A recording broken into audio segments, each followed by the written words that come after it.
Gulliver was from Nottingham in England. He studied at Cambridge and then became apprenticed to a surgeon in London. Gulliver used his spare time to learn about navigation and mathematics. He believed that one day he would travel to far-off lands. Gulliver worked for 3 years as a ship's surgeon. He then returned to London, got married, and tried, without success, to work as a medic.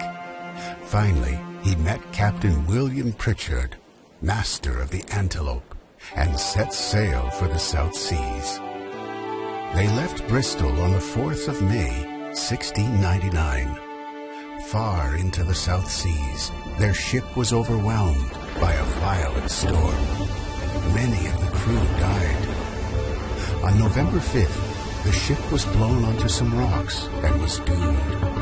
Gulliver tried to escape in a lifeboat, but the boat was inundated and sank.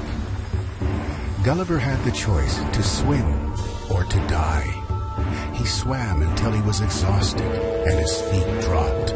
He could feel the sand below, so he knew he was close to land, and he managed to walk to safety. Gulliver had arrived in a land he would come to know as Lilliput. He could see no sign of either houses or inhabitants. Weak from exhaustion, Gulliver lay down and fell into a deep sleep, not waking before it was daylight. When Gulliver awoke, he realized that he had been strongly fastened to the ground. His captors, known as Lilliputians, were human-like creatures no more than a few inches tall.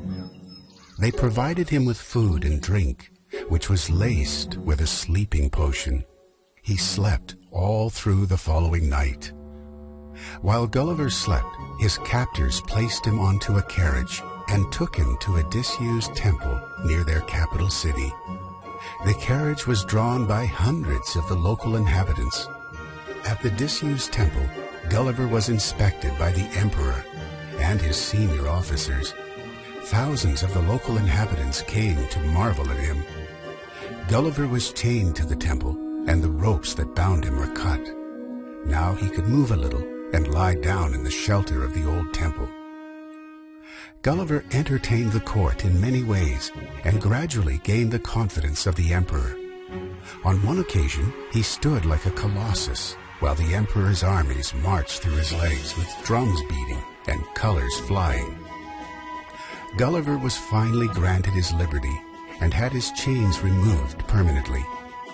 He was given a daily allowance of meat and drink sufficient to support 1,724 Lilliputians. Every village in the kingdom helped to supply the sustenance that Gulliver needed. The emperor allowed Gulliver to visit the capital city of Mildendo. Gulliver took great care not to damage any of the people or the buildings.